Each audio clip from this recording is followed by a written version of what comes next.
Good afternoon. This is Dorothy Turner with Illinois Action for Children. I am the Quality and Workforce Development Project Manager, and our trainer today is Ms. Lavetta Terry, and she will be conducting the Peer Learning for Leaders training today. We will be having everyone, if you can mute your phones before we get started. Also at the end, if you can hold all your questions until the end, and we will respond with the FAQ format. And so all of the questions will be answered, and we will email them to you as well. Also, if you can please make sure that you've entered your information correctly so that you can get credit with you can get your professional development. And the last thing is that you will receive an email to complete complete a survey for our training for today. So Ms. Lavetta, if you can please, you can start the training. Great. Good afternoon, everyone, and thank you, Dorothy, for your support with this training. It is so appreciated. As she mentioned, we're going to be talking about peer learning for leaders, so it's not going to be a traditional peer learning format because we're using the webinar format. However, the hope is that everyone will ask questions. All questions are good questions, as Dorothy shared, and that we'll put those answers back to everyone who's on this webinar in the FAQ format. So that's how we're going to proceed. Throughout the whole webinar, feel free, feel comfortable to ask your questions. This is such an important time for the city of Chicago, and it doesn't happen that often where RFP becomes available where everyone has an opportunity to apply to be a delegate. So it is such a great time in the city of Chicago and in our history. The other day, someone was saying something to me, and they said the letters WIIFM. And I said, what is that? And they said, you don't know what WIIFM is? And I said, nope, I don't know. And they said, what's in it for me? So WIIFM means what's in it for me?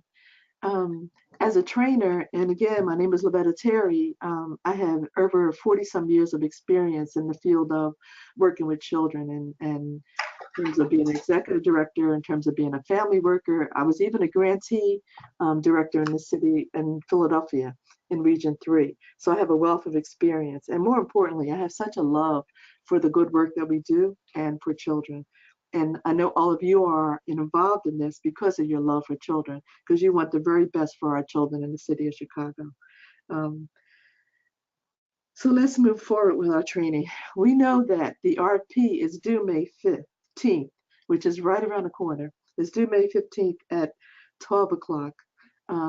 And so sometimes when you have a project and you think May 15th, you think you have more time. Some of us are procrastinators, and even though we're trying not to be, sometimes that quality takes over. So I think the most important thing for everyone on the call is to ensure that you do not wait till the last minute, that you spend your plan on working backwards. So if the RFP is due May 15th, you're going to think about several things. Who's involved with the writing? Who's going to do proofing? Who's going to make sure that all the pieces of the RFP are covered and that what you're trying to communicate to the reader is clear and understandable. So I think that's the strongest thing that I could share with you guys today. Don't wait till the last minute. Spend a little bit of time, if you can, even each day, and set timelines, set goals, deadlines, and see if you're meeting those timelines, because that's going to be so important. The RFP, my understanding, has been available to people for some time now, and it's my understanding that it's in two forms. There's the actual RFP, which I think goes through 49 pages, and in that RFP, of course, there's a table of contents, so it talks about so many different areas in terms of organizational background, program description, program requirements, submission guidance, contract management, eligible respondents, who is eligible to respond. There's a section on evaluation process, the selection criteria. There's a section on pre-proposal webinars, e-procurement systems, contact person information. And then there's a whole legal requirement section that deals with economic disclosure statements, litigation and economic issues, grant agreement obligations, funding authority, false statements. It goes on and on and on.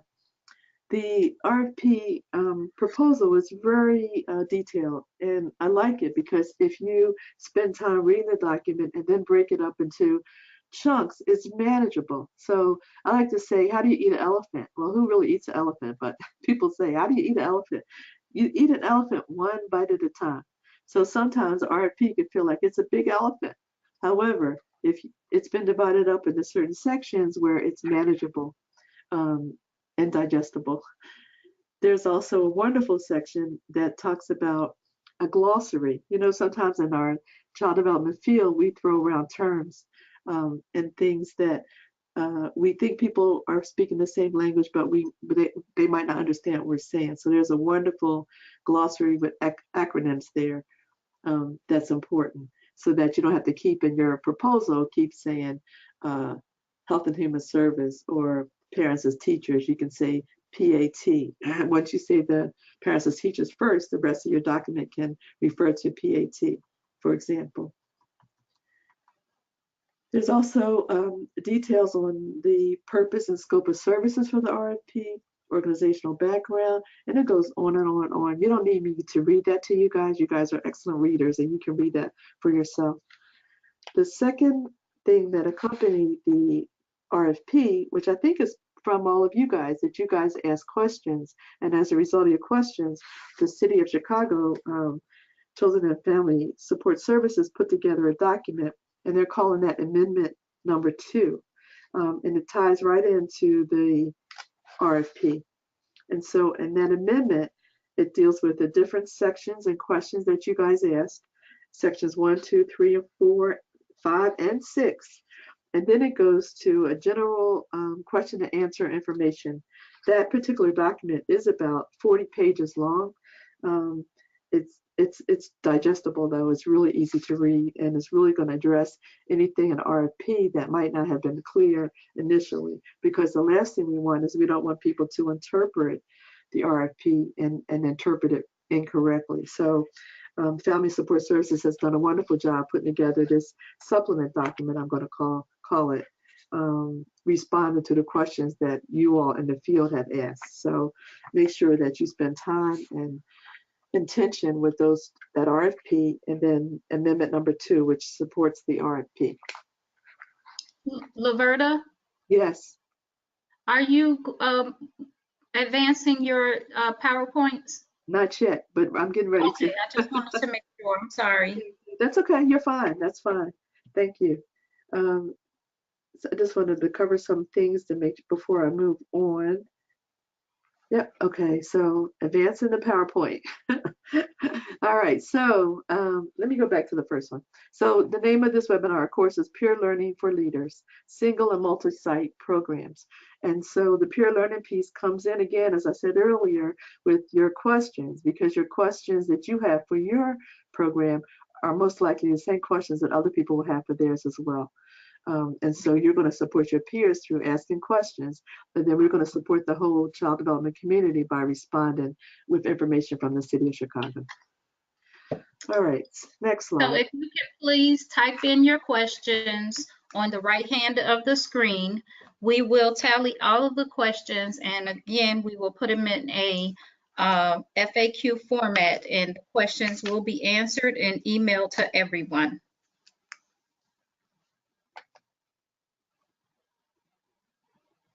Okay, great. Thank you, Dorothy. So it says the slide, generate your questions through the webinar. We will respond, as Dorothy just talked about. So we can't stress enough the importance of you all submitting your questions. so that we'll know what's you're thinking out there and what kind of things somehow are not being made clear in the RFP.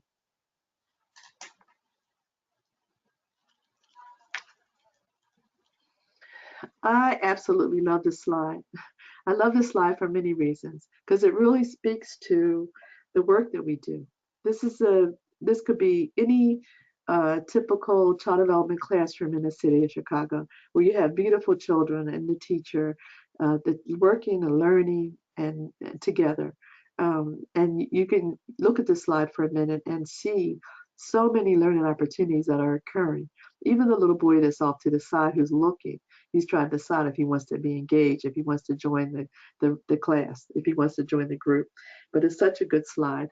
I love this slide also because even though people are working hard and each of you have your job titles and your responsibilities to make your organization flow and to do the good quality work that you do, we have to sometimes be reminded of why did we choose this field, right? And with the RFP, it just seems like there's an additional layer or additional pressure of things that are required that you're thinking, oh my goodness, I don't have time for this. I have so much to do. I have reports. I have all this to accomplish. I have to teach the children. I have to, whatever your role is.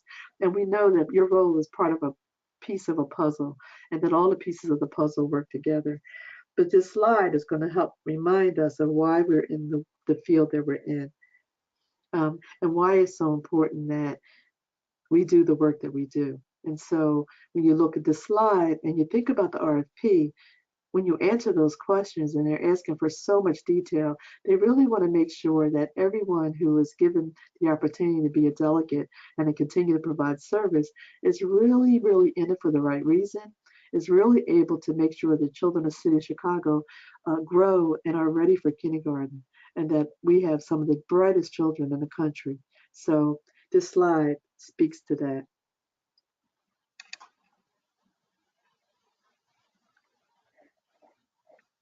So the city of Chicago is committed to to high quality early childhood. I'm trying to move, Dorothy, excuse me, people that are listening, I'm trying to move my sidebar out of the way so that I can see the slide.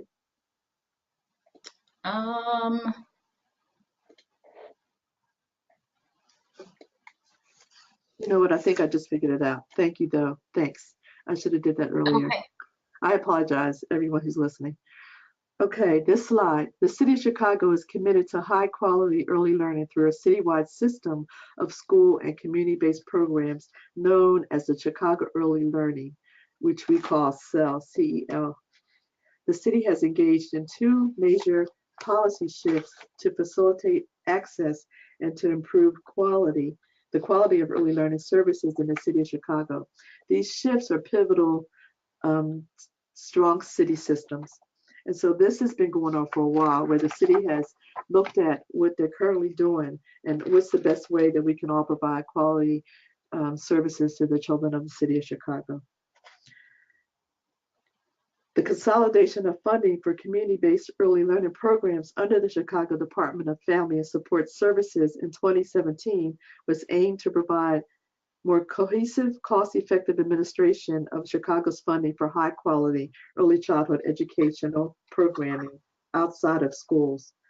With the implementation of the consolidated funding model, the City of Chicago is able to make investments in the Birth to Five system while scaling full-day programming for 4-year-olds to deliver universal pre-K in both schools and community-based organizations.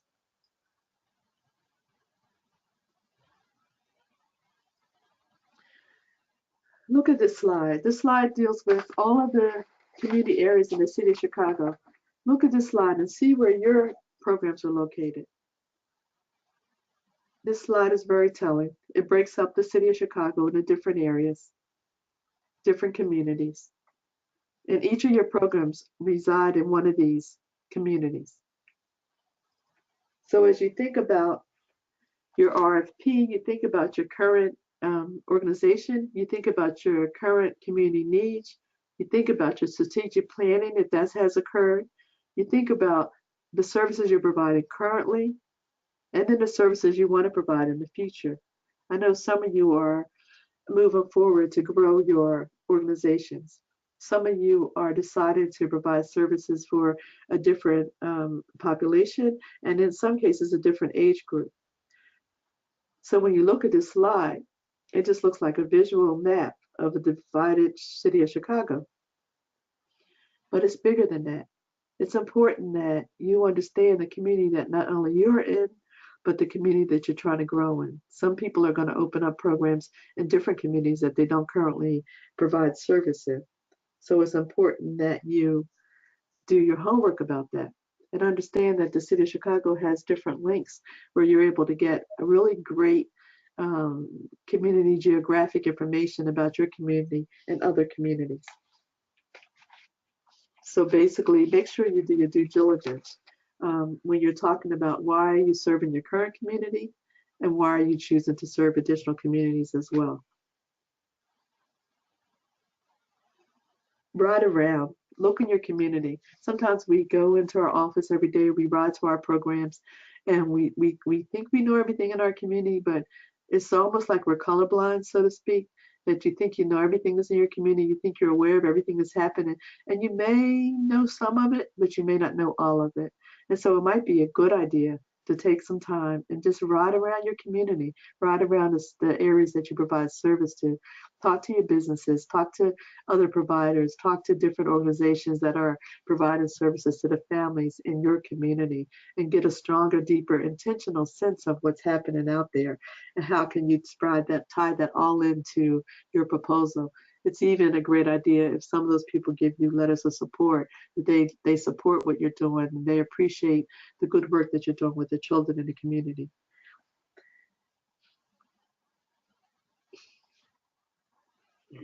What is the goal of this RFP?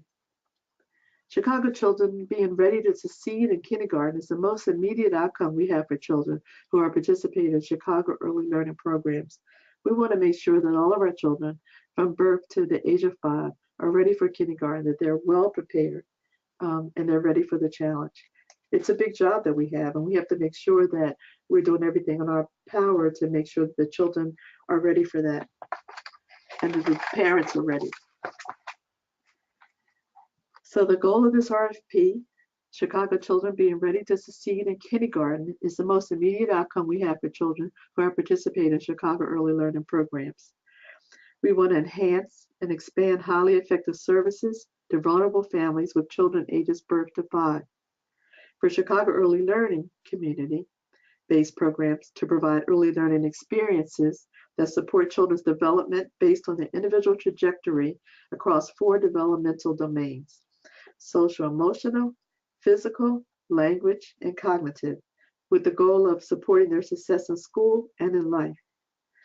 To build a system that allows us to work together towards a clearly articulated goal of having more of our children in a kindergarten ready to succeed.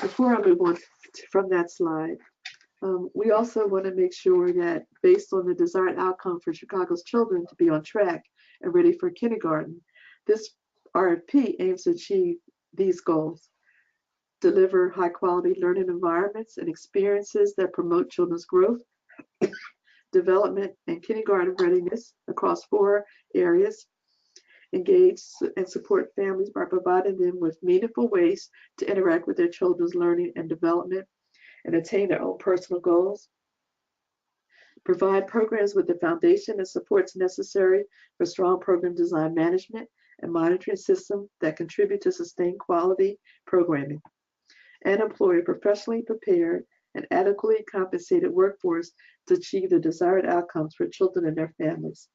Can we just take a couple minutes and if people can put in questions into the queue?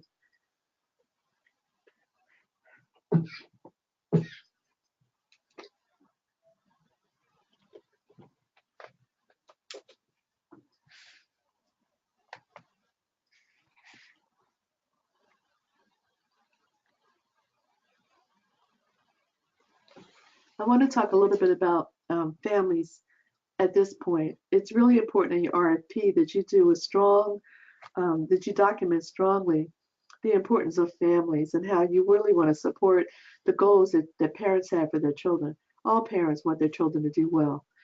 And often they need the support and conversations with you to see how to do that. So part of your RFP has to determine how is your agency going to make sure that families are pivotal in the process. And parents are the first teachers of their children. So that piece is extremely important. How will you engage and support families in meaningful ways that they can relate to so they can support their children's learning and development? Making sure that you have a staff that cares about not only the children, but families, and that the relationship with the staff and the parents are pivotal because you guys and the parents are working in partnership together. Funding streams. Chicago Early Learning programs are built on two funding streams, the Federal Head Start and State Early Childhood Block Grant and their associate requirements. So the RFP has a lot of information and documents that have to be completed that deal with the type of budget and funding that you're going to provide if you're awarded the RFP.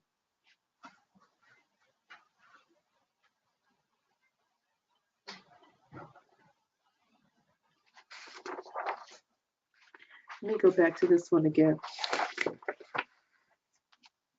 Chicago Early Learning programs are built on two funding streams, as I mentioned.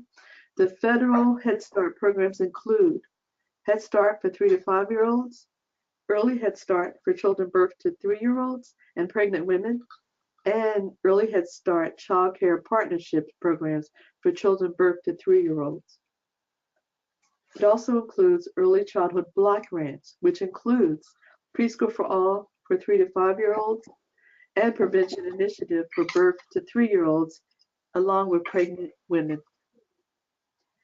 The opportunity to blend federal and state funding in center-based programs will support the implementation of quality components and helps programs serve families with the greatest need while reducing the eligibility barrier of relying on state child care funding.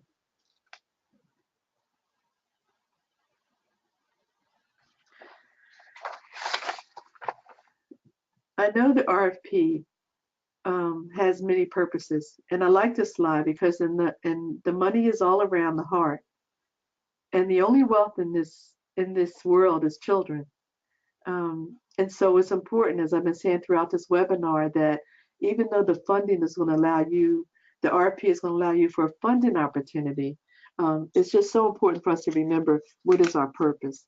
The funding is going to make sure that you're able to have quality programming, quality staff, that your staff are paid what they're worth, that the children have equipment that is deserving of them, that children have books that are in excellent condition, not ripped, and not equipment that's in poor repair.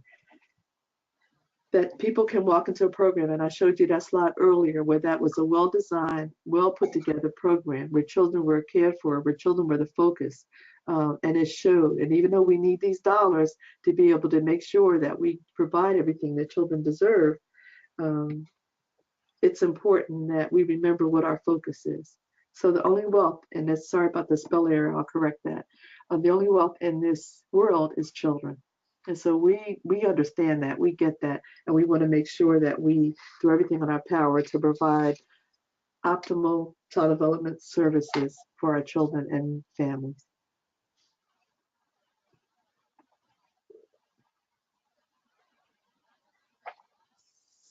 Program types and service delivery models. So there's center-based care, there are charter schools / private schools, there are family child care homes, there's home-based home visiting.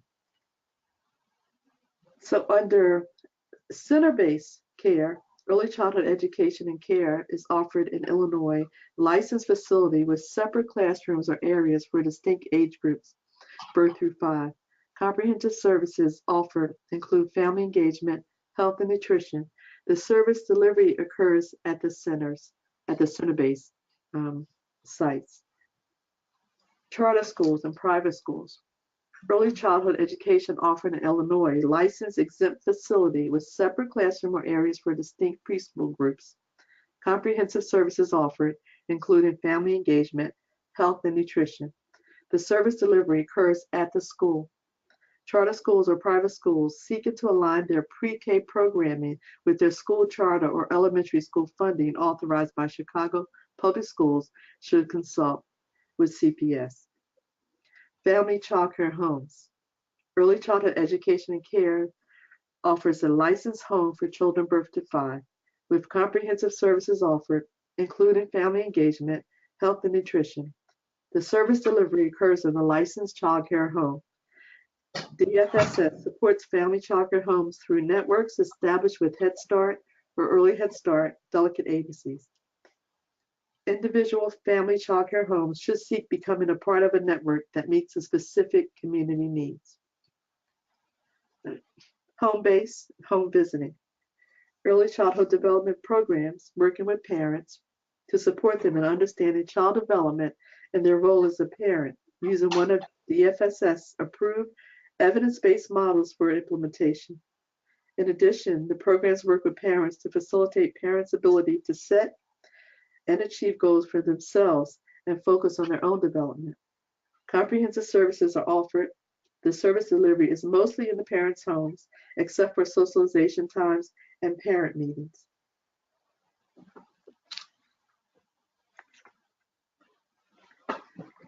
Age served and program models. Chicago Early Learning programs may be provided through a variety of options that include center-based care, licensed family child care homes, which are Head Start, Early Head Start funding only, and home-based home visiting programs. For this RFP, applicants must submit separate applications for Category A, which is birth to 3-year-olds, and Category B, 3 and 4-year-olds. No more than one proposal should be submitted for each category. Agencies are not required to apply to both Category A and B for consideration, so agencies can apply for either Category A or Category B separately or both.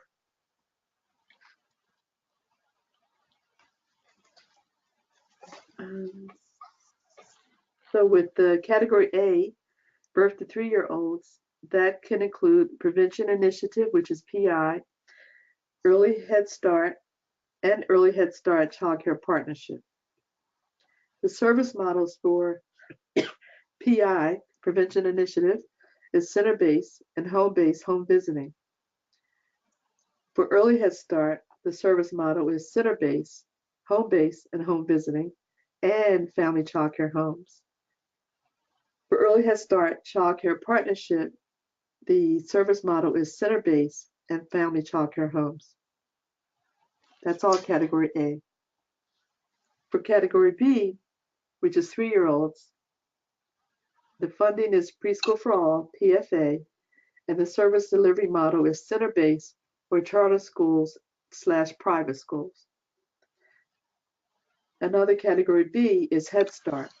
The service delivery model is charter schools/private schools, home-based, home visiting, or family child care homes.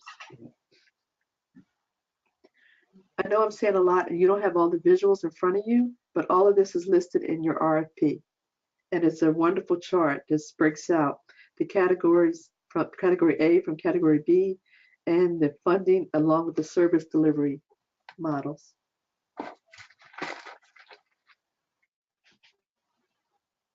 So look at this slide for a minute. Knowing is not enough. We must apply. Willing is not enough. We must do.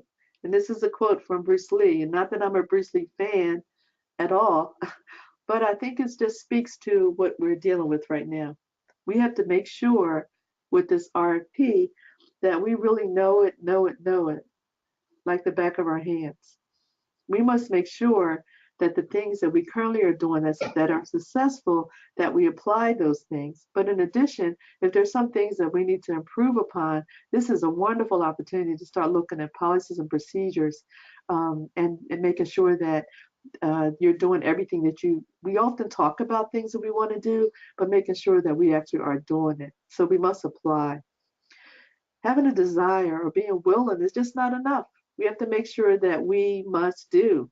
So we could talk about something all day long, I think I met many of you at the Truman, and we had the conference, and there were different workshops, and people were grumbling a little bit, for lack of a better word, and that's normal because when you first hear about something or you're not sure what to do, sometimes we either don't do anything or we moan a little bit. And so people were venting, and I think that's a healthy thing. But we still can't be at the stage where we're venting or that we're having a hard time with this. It is what it is. The RFP is due May 15th. It's important because we love children and we want the best for the children in the city of Chicago, that we continue to do our best, that we continue to provide excellent service. And so we all need to buckle down. We all need to make sure that we have a plan. We all need to make sure we follow our plan and that we take that elephant, the RFP, piece by piece and eat it bite by bite. So knowing is not enough. We must apply. Willing is not enough. We must do.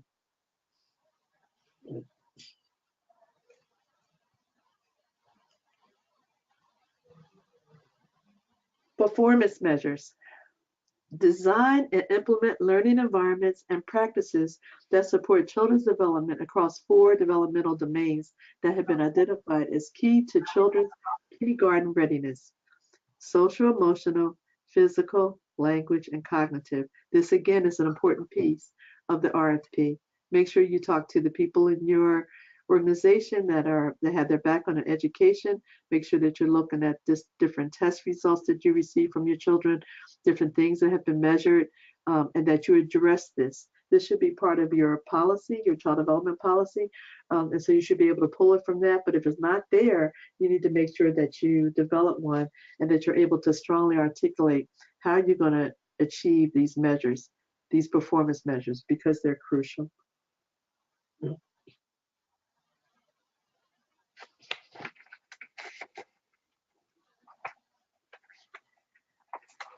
Still talking about performance measures, excuse me. We want to design and implement learning environments that practices that support children's development across these 4 developmental domains as their key to children's kindergarten readiness: social, emotional, physical, language, and cognitive. Agencies must have an average composite score of 4.5 across the class, ECHRS, FCCRS, and ITERS assessments, with no single classroom falling below a score of 4. Site leaders participate in site-based instructional coaching model sessions. Excuse me. Site leaders who participated in site-based instructional coaching demonstrate implementation of coaching indicators outlined by the instructional support service providers. We want to design and implement programs that support families and provide them meaningful ways to interact with their children's learning and development and promote home-school connection. Parent education curriculum implemented with validity. Parents as teachers or baby talk. At least 80% of all families who enter the program during the year are still enrolled at the end of the program year. These are all performance measures. Center-based and family childcare home teaching strategies. Goal Parent Portal is utilized on a regular basis.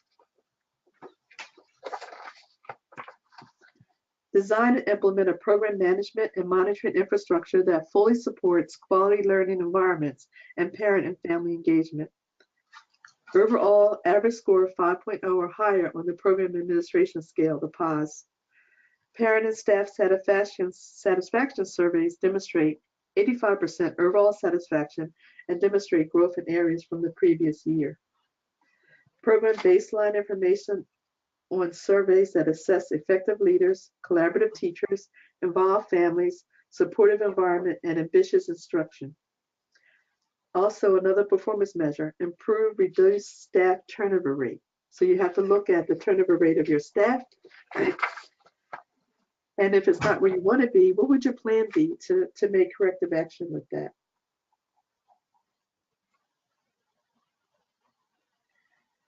This is just a strong visual that says it's time for action. So I know we've covered a lot. Please take a minute and ask questions. Log in your questions now.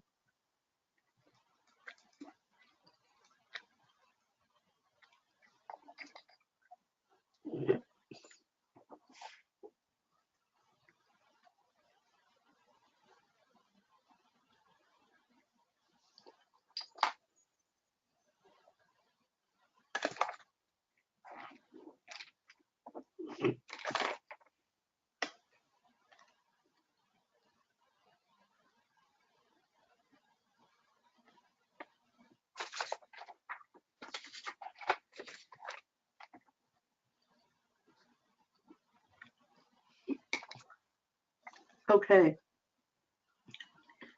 what are your next steps? 1, identify your next steps. Some of you have already done some things already to prepare for the RFP. Some of you have not. So your next steps will look different for each organization. The important thing is to document what your next steps are. What is your plan?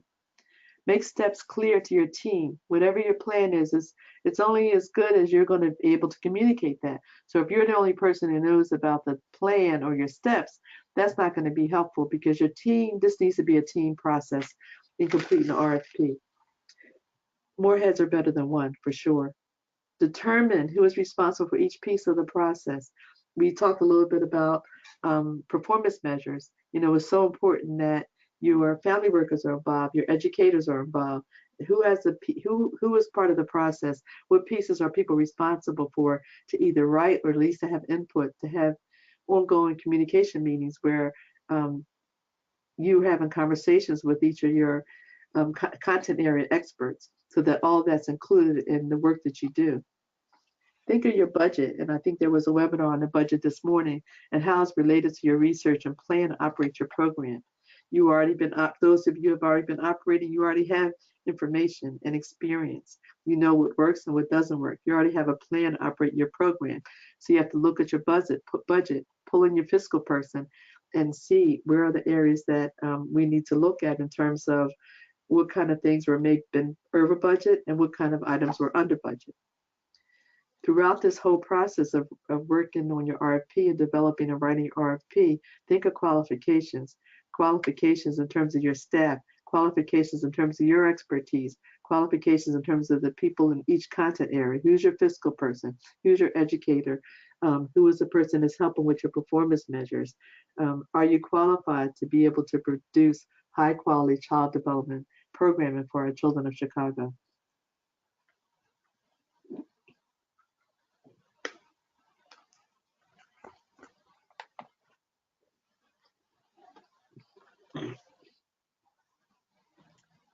At the end, you'll be given more time to ask additional questions. Please submit all your questions so that we can make sure that you get your answers as quickly as possible. Today is May 3rd. We know that the proposal is due May 15th. And sometimes when you start writing or start thinking or start reading about what's required in this proposal, more questions are going to be just going to rise. So feel free now to respond and submit any questions that are on your mind as of this point. And we'll leave this open a little bit longer so people can do that. Again, my name is Lavetta Terry with Terry Consulting Group. I'm working with Action for Children as a consultant. And I love this saying, we all care about children and our actions show we care. We thank you for your participation and wishing everyone success with their RFP. That's it for now. So if anyone have any questions, if you can please type in all questions. And as I said in the beginning, we will put together a facts and answers question format and type everything up, and then we'll email everyone the responses to all questions. Also, we ask that you check your email because we will be sending out a survey to be able to get feedback on Lavetta's presentation today. So again, if you have any questions, we ask that you please type in your questions on the right-hand side in the box right now. And if you don't have any questions, then you can end the viewing.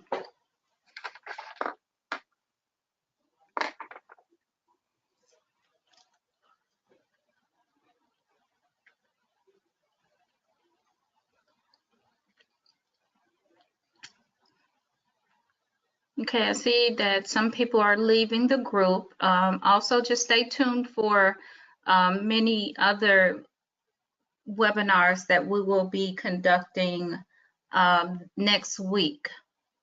If you are interested in participating in a webinar that you did not sign up for, make sure you can call me or email me, and then I can let you know what else is coming available next week.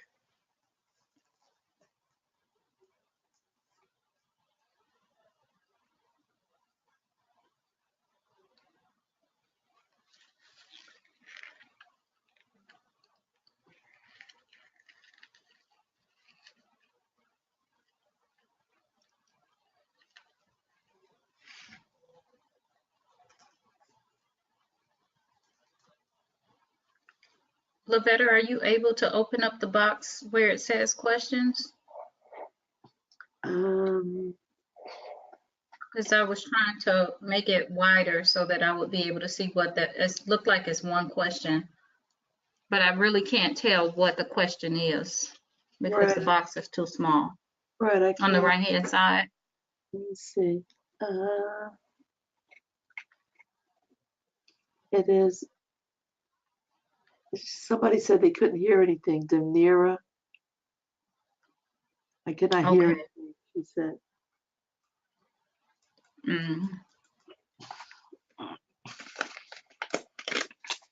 But there were 22 attendees. It was actually 28. It actually went up to 30. 8 people have already closed out. Okay. Looks like it's quite a few questions. I'm just not able to open the box. Yeah, I don't see anything except for the one person that said she couldn't hear. Yeah, that's quite a few questions. I'm not able to open them. Maybe Elizabeth when she comes back. She's gone for the day. Oh man. All right. So what she did tell me is that the questions that we can run a report at the end. Oh, right. She did say, okay, great. Great. Is everyone off the call now or just you and I? Or no, there is still 22 people holding on. Oh. So the webinar has ended, and so you are welcome to hang up now.